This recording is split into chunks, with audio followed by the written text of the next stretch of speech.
Voilà pour les réactions du NPA et des alternatifs. Vous entendez ces critiques qui s'adressent directement au Parti communiste en Poitou-Charentes? Alors, je pense que ça me laisse très optimiste, parce que si elle s'adresse au Parti communiste et que le Parti communiste a voté pour effectivement élargir le front de gauche partout où c'est possible, sur les bases, comme je dis, du Pays de Loire, parce qu'il y a quand même le Parti communiste en Pays de Loire et en Limousin, ce sont des régions autour de nous, je pense qu'on va arriver à résoudre la question, puisque ce que nous souhaitons, c'est effectivement battre la droite. Et je pense que là, ce que dit Bruno Riondet est extrêmement intéressant. On est exactement sur les mêmes positions, c'est-à-dire un front élargi, battre la droite, l'annoncer clairement, c'est ce que je suis en train de faire.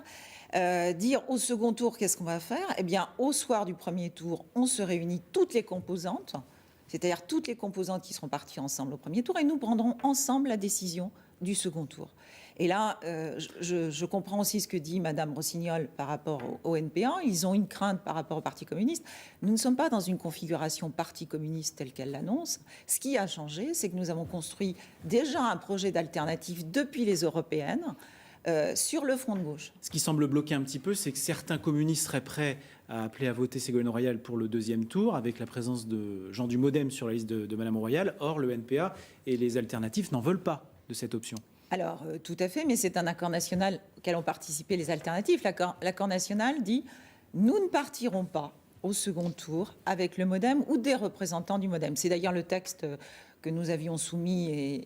Donc vous êtes plutôt sur cette ligne-là? On reste sur cette ligne-là, c'est-à-dire une vraie offre de gauche au second tour, la plus large possible, mais pas avec le MoDem, c'est-à-dire avec aucun représentant de la droite. Ça veut dire que la semaine dernière, le week-end dernier, quand Alexis Blanc, le président du MoDem en Charente-Maritime, a annoncé qu'il le rejoignait, Ségolène Royal, dès le premier tour, voilà, ça vous a clarifié, on va dire, le paysage politique. Vous vous êtes dit, bon, ben, nous n'irons pas vers Ségolène Royal pour le deuxième tour. En même temps, ça fait quand même un certain temps que Madame Royal... je vais dire, se dispense un peu de son parti socialiste, mais ça c'est son problème, pour aller chercher des voix au centre droit, de plus en plus au centre droit et de plus en plus sur la droite. C'est une dérive droitière, entre guillemets, que... C'est son choix politique, je ne le conteste pas, mais il est clair, aujourd'hui, elle n'est plus en capacité de dire qu'elle représente la gauche. Et d'ailleurs, elle ne le dit pas. C'est pour cela que nous souhaitons véritablement avoir une liste de gauche aujourd'hui. On va entendre quelques instants Alexis Blanc, justement, le patron dissident donc, du MoDem en Charente-Maritime. Lui est vraiment conscient que sa présence sur la liste royale provoque le débat à gauche. On l'écoute. Il y a l'envie de travailler ensemble, d'intégrer ses équipes, aussi de faire connaissance avec les autres personnes de sa liste qui ne sont pas forcément du Parti socialiste, qui viennent de plus à gauche. Et ça, à mon avis, il va y avoir un travail important à faire. Il va falloir qu'on apprenne à se connaître. Peut-être qu'au début, il y aura quelques crispations, parce que je comprends tout à fait que pour des syndicalistes, par exemple, ou pour des gens du Parti communiste ou plus à gauche que ça, je comprends quand ils disent oui, le MoDem, pour nous, c'est la droite. Bon, l'enjeu aussi, ça sera de leur montrer que moi, je ne me suis jamais considéré à droite et que probablement sur certains points, on aura des différences. Mais je suis sûr que, surtout dans cette période de crise économique, je suis sûr qu'il y aura quand même des points d'accord entre nous. Voilà une main tendue d'Alexis Blanc. Il semble ouvert. Alors, je vais quand même le désespérer. Là, je vais lui dire non. Non, c'est pas notre champ politique. C'est assez simple. Je vais vous donner juste un tout petit exemple. Le MoDem a voté pour le traité européen et donc pour la privatisation de la Poste. On s'est tous retrouvés à gauche pour défendre la Poste aujourd'hui, mais l'ensemble des services publics, y compris, je veux dire, de la télévision, d'un ensemble de services publics dont on a besoin. Je pense à l'école, je pense... Bon, eh bien, eux, ils ont voté pour la privatisation de ces services-là. Il est évident que nous ne pouvons pas travailler avec eux. Non, ce n'est pas possible. Voilà pour votre position par rapport au MoDem. Pour revenir sur ce que disait Bruno Riondet des alternatifs, lui regrette que voilà, on parle beaucoup du front de gauche et pas de la liste pour ensemble à gauche. Et voilà, il explique que effectivement, la représentante tout de même de la liste ensemble. Que pour le coup, toutes les composantes n'existent pas médiatiquement, au moins. À côté du Parti communiste, notamment, et du Parti de gauche. C'est toute la question du début de la campagne qui a été assez longue, où on commençait, je vais dire, à partir du moment où il y avait une investiture nationale qui s'est produite le 10 janvier. Donc le 10 janvier, j'étais annoncée comme tête de liste sur le Poitou-Charentes pour la liste Ensemble. Ensemble, solidaire, citoyenne. Et pas Front de gauche. Et pas Front de gauche. Or, on a lu, et on a entendu, on a vu partout, voilà, plutôt Front de gauche. Front de gauche parce que c'était pour... Parce que le Front de gauche... Parce que le Front gauche fait l'offre. Ouais. attention.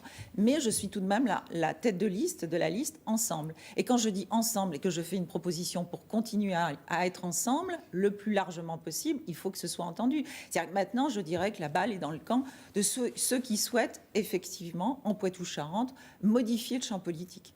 Donc les alternatifs, NPA, vous leur tendez toujours la main et vous leur dites même venez et signez tout de suite avec cette liste vraiment à gauche. Voilà. Alors, sur les bases, c'est assez clair, hein, ce n'est pas quelque chose d'extraordinaire qu'on leur propose. On leur propose les mêmes bases que celles qui sont... Alors, ça existe dans différentes régions, Pays de Loire et Limousin, parce que c'est assez simple, c'est un programme qui est tout à fait acceptable par tout le monde. Ce n'est pas tout à fait la même configuration qu'en Languedoc-Roussillon, où là, certes, la liste est beaucoup plus diverse encore, mais bon, il y a d'autres enjeux que nous ne confondons pas avec ceux du Poitou-Charentes. Voilà, pour clarifier un peu la situation, ça veut dire que vous pensez figer un petit peu les positions d'ici combien de temps on se donne, il va falloir aller vite. On se donne jusqu'au début février. Hein, je veux dire, on a des bases programmatiques fortes qui sont nationales, qui sont celles de la liste Ensemble. On a signé des textes. Les propositions du NPA ne sont pas très éloignées. Et comme je le disais, on a déjà travaillé ensemble les samedis matins à Niort depuis quelques mois. Donc c'est un débouché politique qui est tout à fait envisageable à partir du moment où on est d'accord sur le fait, de battre la droite. Et donc Bussereau, qui est le représentant tout de même de la politique de Sarkozy aujourd'hui en Poitou-Charentes. Et deuxièmement, avec tout ce que ça implique quand même, on reviendra dessus. Et deuxièmement, que si nécessaire, nous aurons une vraie offre à gauche, tous ensemble au second tour. Justement, l'offre, le fond, on va en parler tout de suite. Vous avez participé jeudi, je crois, à la manifestation pour la défense du service public. On va en voir quelques images, des images tournées à Poitiers où il y avait à peu près un millier de personnes dans les rues. La défense du service public fera évidemment partie du programme de cette liste vraiment à gauche ou du front de gauche ? Oui, c'est même structurant, parce que quand on parle de service public, faites attention, on ne parle pas de fonction publique uniquement. Certes, il faut des fonctionnaires dans les hôpitaux, il en faut dans les écoles, il en faut dans l'ensemble des institutions qui constituent aujourd'hui le recours pour une véritable égalité. Bon. Mais quand on parle d'une politique de service public, elle s'adresse à tous les habitants. C'est-à-dire, je pense par exemple, une partie forte de notre programme, c'est la question de l'articulation entre le rural et l'urbain. Il faut qu'en zone rurale, il y ait aujourd'hui encore des services publics. Quand on s'est battus tous ensemble pour la Poste, c'est pour dire l'accès de tous partout aux services publics.